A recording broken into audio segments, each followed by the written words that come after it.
Hey, John Morgan here with the Keep Growing podcast. In this episode, I want to talk about the fact that winter is coming. Yeah,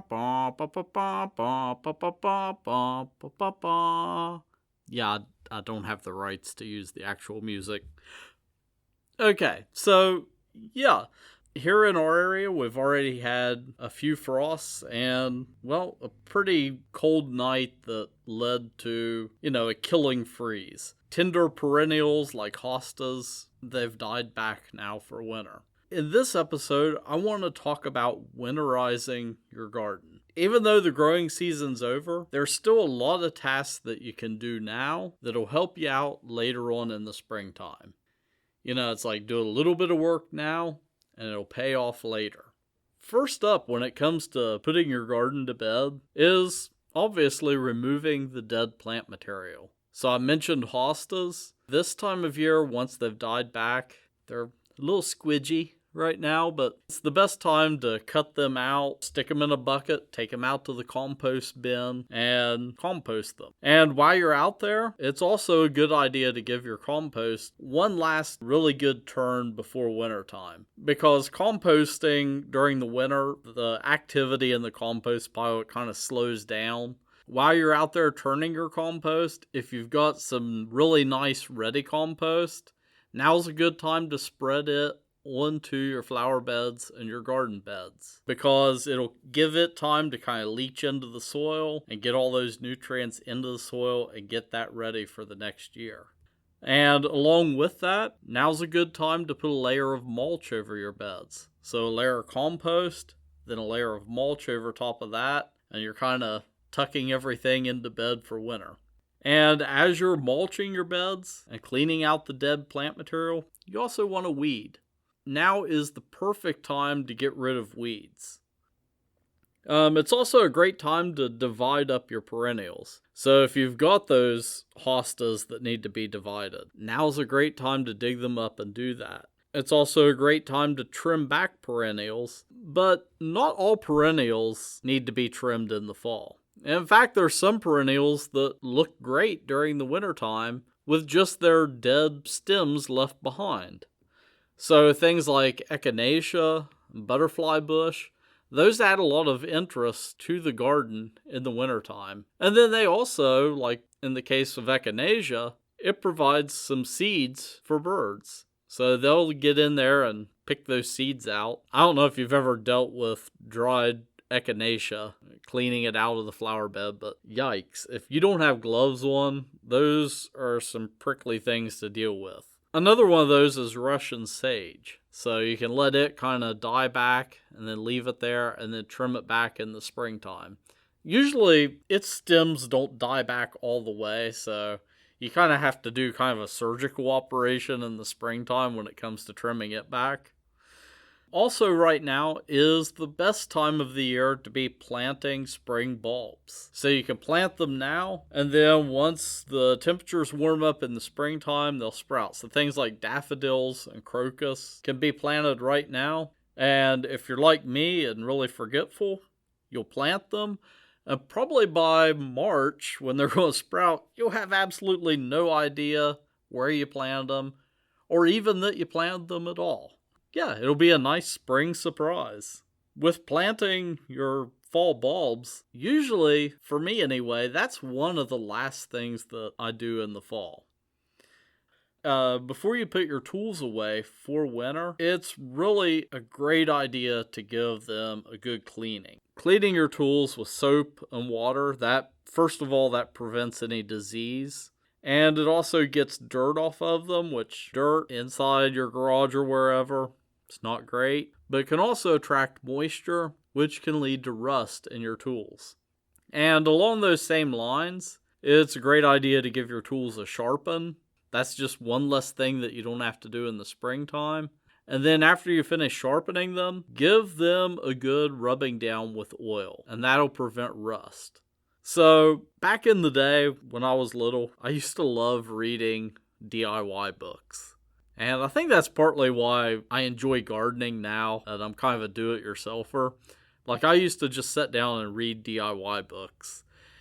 And something that they always suggested was whenever you put your garden tools away in the wintertime, to coat them with used motor oil, which, today, that just doesn't fly. So, a safer alternative is to use boiled linseed oil. So, giving your garden tools a coating in linseed oil, that'll prevent them from rusting during the winter.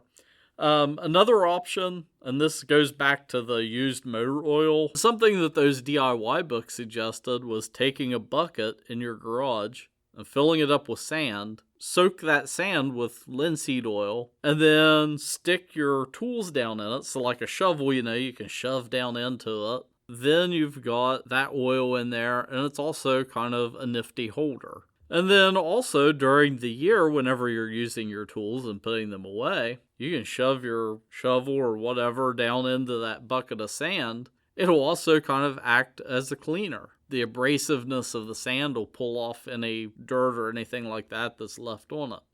If you're dealing with anything with a cracked or broken handle, it's not that hard to replace shovel handles or hoe handles, or really any garden tool with a wooden handle. Again, going back to reading those DIY books when I was little, if you've got a broken handle in something, instead of sawing it off and rounding it off and sanding it, which I've done before, then you've got a shovel with like a 3-foot handle.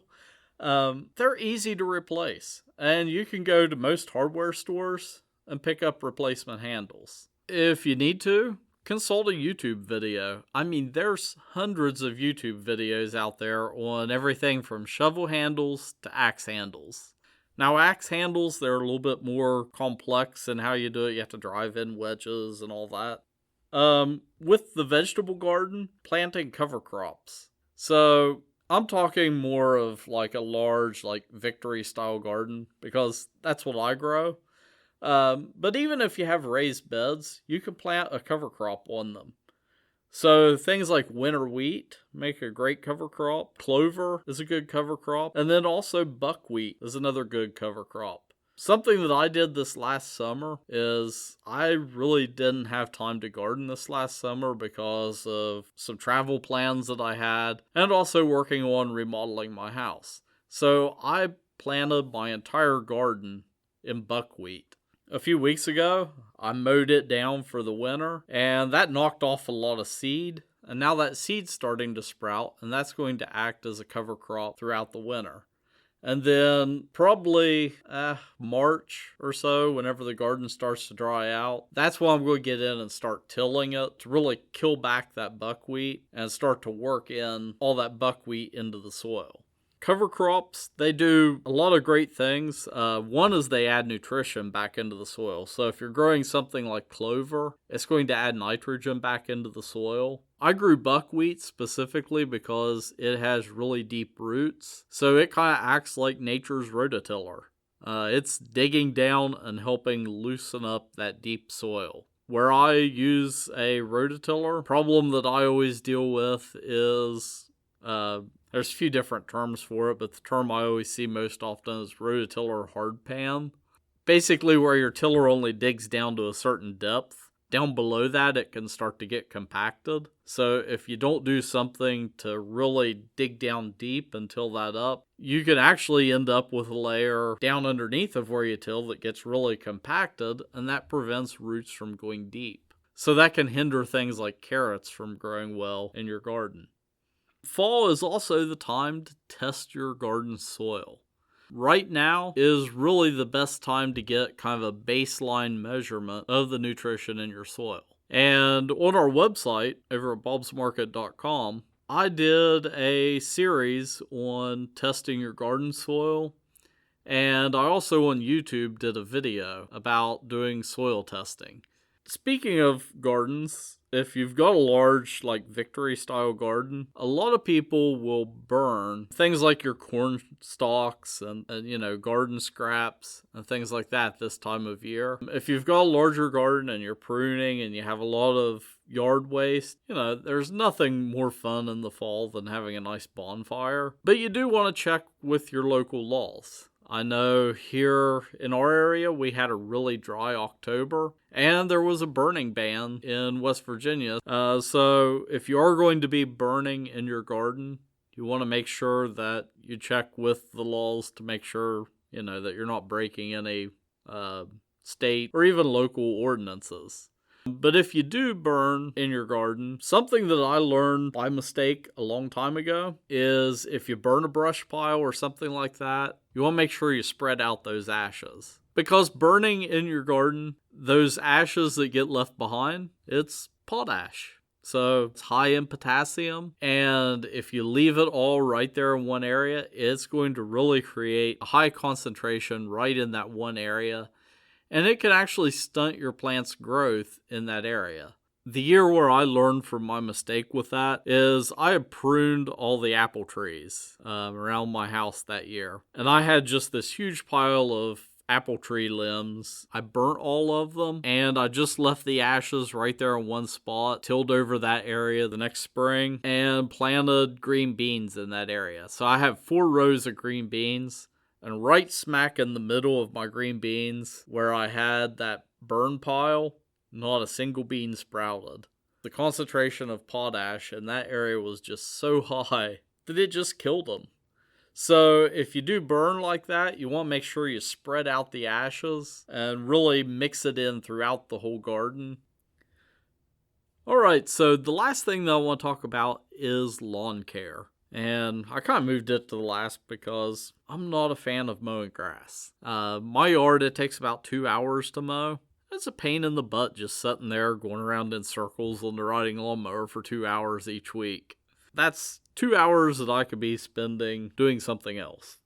After your last mowing of the year, you want to make sure that you clean your lawnmower really well. And also, if you have a string trimmer, you want to make sure that you give it a really good cleaning. Especially up and around the head of it, where it can collect grass and get all nasty. Some grass laying in on top of your lawnmower deck or stuck up underneath the deck, that can attract moisture and lead to rust. And also, as it dries out, it could potentially become a fire hazard in your garage or wherever you store your lawnmower. Some other mower tasks that you can do is sharpening the blades. Again, that's one of those DIY things that's really not that hard. Really with just some basic tools. I have a grinder, which makes it go really quick. But really, if you want to go old school, you can even sharpen lawnmower blades with a file. They don't need to be super sharp to get the job done. The main thing is putting an edge on them and making sure that they're balanced. Once you sharpen the blades, just like the garden tools, you want to give them a good coating of oil to prevent them from rusting during the winter. And also, you want to change the oil in your mower before you store it for winter. It's a good time to change the fuel filter in your mower and check the spark plugs, all that good stuff. Check the belts if you've got a belt-driven mower. And then also, before you store it for winter, make sure you fill up the tank with gas. Me personally, I just fill up the lawnmower tank and I'll go out and start it a couple times during the winter time, just to kind of make sure, that the battery's topped off. Some people put a trickle charger on the battery to keep it, topped off during the winter time. Also, some people go the step of adding a fuel stabilizer to their gas. With a larger mower like a riding lawnmower, I don't think that's really necessary. With a smaller mower, if you're talking like a push mower, yeah, you might want to go that route. I'm not really sure, and I think a lot of it depends on climate too. So if you live in a colder region, going that extra step of adding a fuel stabilizer might be worth it. When it comes to the lawn itself, fertilizing it, overseeding it, and then patching any holes or dead areas, those are all things that can be done in the fall that'll help you. That grass, it can get established going into the winter. Once it starts to fill in the springtime, give you a jump on the spring season. Along with that, you want to rake your leaves. Leaves, the worst thing that I see is driving through areas in the fall and seeing leaves bagged up out at the curb. Now, some towns have services where they'll take the leaves and compost them and make leaf mold and then drop it back off at your house in the springtime. And that's a great option. Unfortunately, a lot of these areas that I see, it's people just getting rid of their leaves. That is a terrible thing to do, because leaves, they are like gold for your garden. Keep them for your compost pile. Of course, you don't want to chuck them all into the compost pile at once, especially if you have a large yard, because that's just going to overload your compost with browns. You want to bag them up and kind of store them and add them to it strategically. Another thing you can do is just coat your entire garden with leaves. I tend to do that and just let them sit there and do their own thing throughout the winter, and then till them in the springtime. It does amazing things to your garden, just doing that simple thing. Another option is to just mulch them up and just leave them in the yard. Most push mowers either have a plug that you can put in the outlet to turn it into a mulching mower, or some mowers are just mulching mowers. So that's another great option, is just mulching the leaves in the yard and letting them go back into the lawn itself. Another option is composting the leaves by themselves to make leaf mold. You can use that in the springtime as a mulch, and it is just beautiful stuff for your flower bed. So, my gardening wisdom this week, it kind of ties in with fall leaves and mulching them and reusing them. My gardening wisdom comes from Gregory Christoph Lichtenberg, and he lived from 1742 to 1799. And he wrote, "Autumn repays the earth the leaves which summer lent it." Those leaves, they go back into the earth, revitalize the soil, and give plants the energy that they need for a beautiful spring, and keep growing.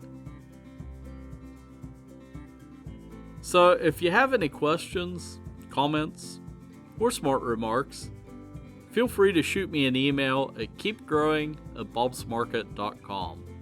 Or now you can also record a message, and it might just make it onto the podcast.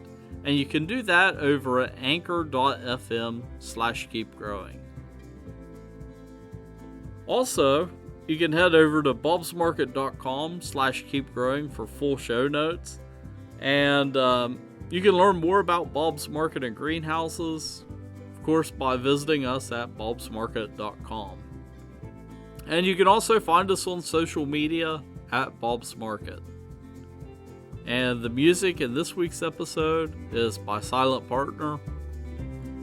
Copyright 2019, Bob's Market and Greenhouses, Incorporated.